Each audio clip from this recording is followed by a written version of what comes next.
What's up, Chiefs Kingdom? Noah Gray here, tight end for the Kansas City Chiefs. Make sure you like, share, and subscribe to Josh's channel and check out showmefootball.com for more.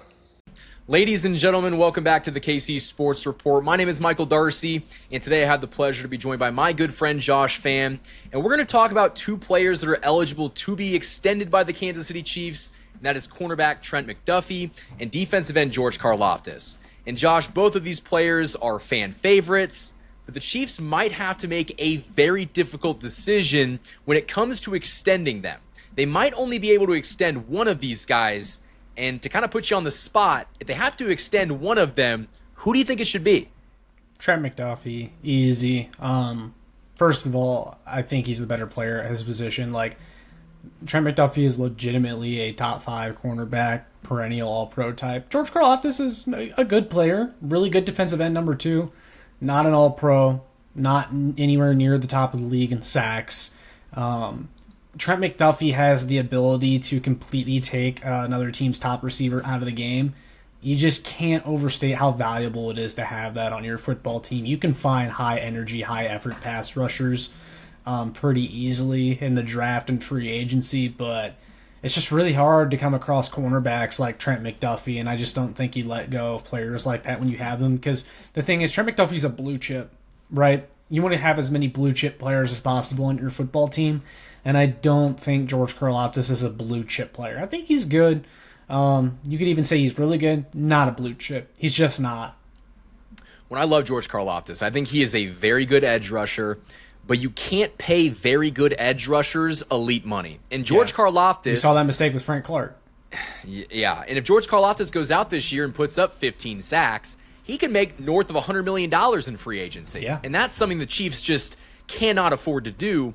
And Trent McDuffie is all-pro. He is one of the best cornerbacks in football. And I want to read this excerpt from an article from PFF. This is the top 25 players under 25, and Trent McDuffie is the 5th best player under 25 according to the list, and McDuffie went from being a top 5 nickel cornerback in PFF overall grade from Steve Spagnuolo's defense in 2023 to a top 5 outside cornerback in 2024. He is the NFL's highest graded cornerback since 2023 with an 89.7 overall grade. This is a guy that if you have the opportunity to lock down for the future, you cannot pass that up. Trent McDuffie has got to be a Chief for life because he's just that good. Yeah, and the thing with Trent McDuffie is this past season he was kind of playing out of position after the Jalen Watson injury.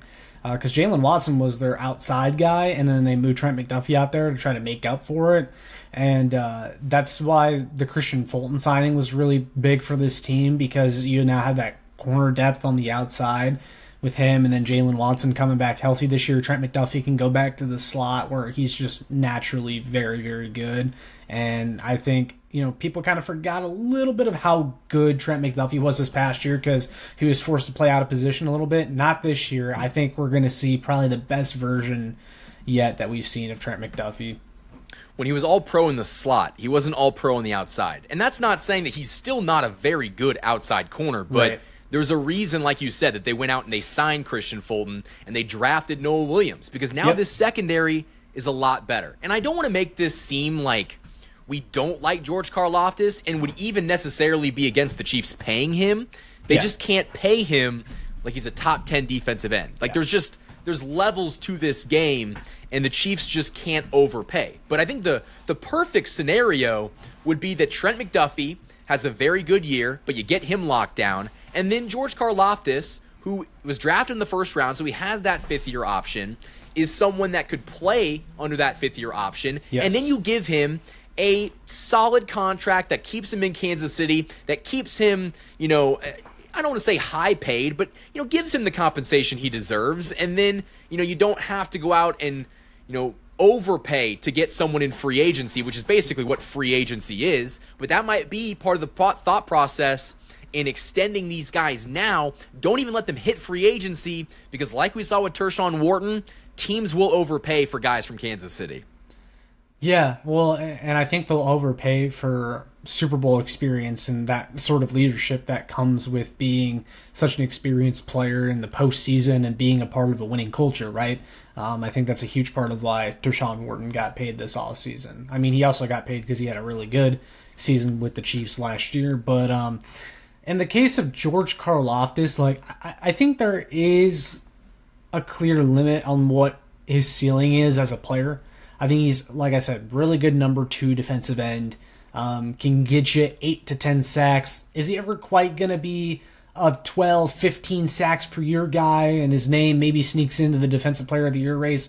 I don't think so. And I can tell you right now, there's been times where I'm watching the Chiefs and I say, where's George Karlaftis at? Not all the time, not a lot, but it's happened before. And the Chiefs' edge pressure rate, as a team has been mediocre with him at part of that group. I don't think I've watched too many Chiefs games and I said, man, Trent McDuffie's just getting abused today and he's not helping out. It just doesn't really happen with him. When Texans cornerback Derek Stingley Jr., he was on that PFF under 25 list. I think he was at 10. So he was worse than Trent McDuffie according to PFF. And now you can't necessarily take PFF's word for gospel, but they believe that Trent McDuffie's a better cornerback, and he just signed a 3-year, $90 million contract extension. So Trey Smith. So Trent McDuffie's going to get paid. Trent Smith might, or Trent Smith? Trey Smith. Goodness gracious. I was like, just created a new player. Trent Smith will be drafted in 3 years, but I don't think that Trey Smith's going to get paid, but Trent McDuffie you've got to pay. Yeah. No, for sure. I totally agree on that. I think if it came down to those two, Trent McDuffie all day. And that's no disrespect to George Karlaftis. I think he's a really good player that's going to have a long NFL career. I just don't think he's a blue chip. Yeah, and I think that there's a thought process that the Chiefs go through before they decide who they decide to pay, and we're going to talk about that right after this ad break. The Hollywood Casino at Kansas Speedway is the place to be. With over 1,500 slot machines, 35 table games, 4 restaurants, and a new ESPN Bet sportsbook, there are plenty of ways to find your fun. For more chances to win, follow them on social media on Facebook, Instagram, and X. Must be 21. Gambling problem? Call 1-800-GAMBLER. Welcome to the Rice Real Estate Group, Kansas City's premier partner in real estate. Whether you're buying, selling, or investing, you'll receive a tailored experience designed just for you. Specializing in residential, commercial, and investment properties, the dedicated team over at the Rice Real Estate Group helps guide you through every transaction, including navigating those short, complex sales. With a commitment to personal one-on-one service, they will ensure that you are supported every step of the way. You can achieve your goals with expertise, care, and a customized approach that truly makes a difference. Ready to make your next move? The Rice Real Estate Group is here to make it happen. For more information, call 816-819-9333. Huge shout out to the sponsors that support this channel all off season long.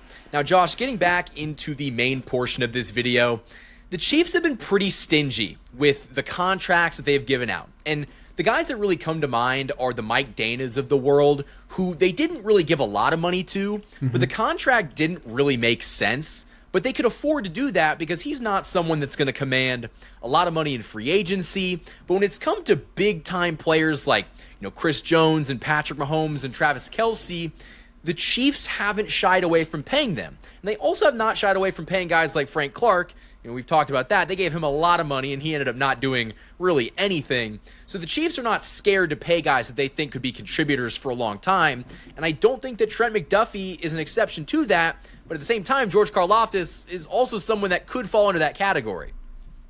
Yeah, well, and I think a part of it, too, is is there a succession plan? Or, what is the alternative if you're to let this guy go? And I think the Chiefs were so comfortable letting L'Jarius Sneed go a year ago because they had Trent McDuffie and they had depth behind him.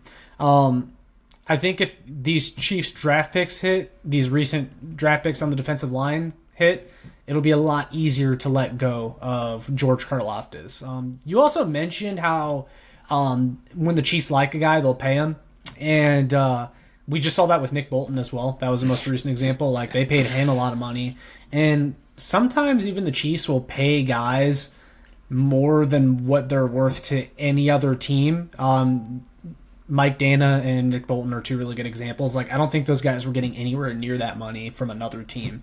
but the Chiefs have their guys that they like and they lock in on them if they feel like they're really important to what they do.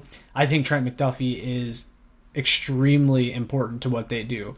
And I do think George Karlaftis is important too, but I just think, like, let's just say you have a big playoff game coming up, Michael, against the Buffalo Bills again. Let's say the Chiefs make it to the divisional round, they play Buffalo again, and one guy has to get knocked out of the game. Trent McDuffie or George Karlaftis, who would you prefer the Chiefs do not have for that game? I think the answer's pretty easy. Even though George Karlaftis did pressure Josh Allen on that fourth down, like I can, game recognized game there, but with Josh Allen's ability to throw the football, you want Trent McDuffie in that game. Well, Trent McDuffie blitzed on that play too. I mean, he was a big part of it as well. One thing I will ask you, do you think the Chiefs' ability to draft cornerbacks and develop them could maybe factor into their decision on who to pay? Because while I think Trent McDuffie's fantastic and he's all pro for a reason, the Chiefs have had a lot of success drafting third, fourth, even seventh rounders and turning them into really good players. And do you think that could have an impact on if they want to give $100 million to a cornerback? Maybe, but the thing is, Trent McDuffie was one of those guys that they invested highly in, right, at the position, and he's been really, really good. So, like, even though, yes, you can find contributors later in the draft, and the Chiefs have a track record there and everything, like, I still think you can't overstate having that blue chip type of player in the secondary, and they did spend a first round pick on him, and I think he's been worth it.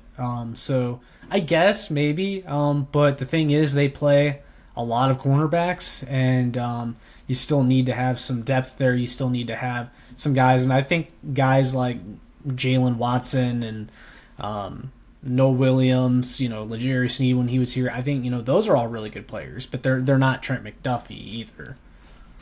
Yeah, and Trent McDuffie, I would say, is a great player, and you pay great players. There's a reason why the Chiefs paid Chris Jones, and paid Travis Kelce. Yeah, there's just some guys where it's like no questions asked, like, yeah, he needs to be here long term, and I think he's one of them. Especially when the Chiefs haven't done that for safety. Like, they didn't pay Tyrann Mathieu, they didn't pay Justin Reed, and we don't want to go back to having a middling secondary. And Trent McDuffie's a guy that you need to have to kind of anchor everything down. For sure. Well, Josh, I think that we kind of answered the question. We think that Trent McDuffie should be the top priority. That doesn't mean that you shouldn't not try to pay George Karlaftis, but at the same time, the Chiefs need to have a little better sense of positional value and truly pay the guys that can be difference makers for a long time and the guys that are truly valuable. And I think Trent McDuffie is just a little bit more valuable to this team. But, Josh, my final question for you is, where can the people find your stuff? You can find me here on YouTube. Show Me Football is the channel name. Check out my work, showmefootball.com. Last but not least, you can follow me on Twitter at ShowMeFB. And guys, all this stuff will be linked in the description of this video. Hit that like button, subscribe for more daily Chiefs content. And until next time, guys, thank you for watching this video. And as always, go Chiefs.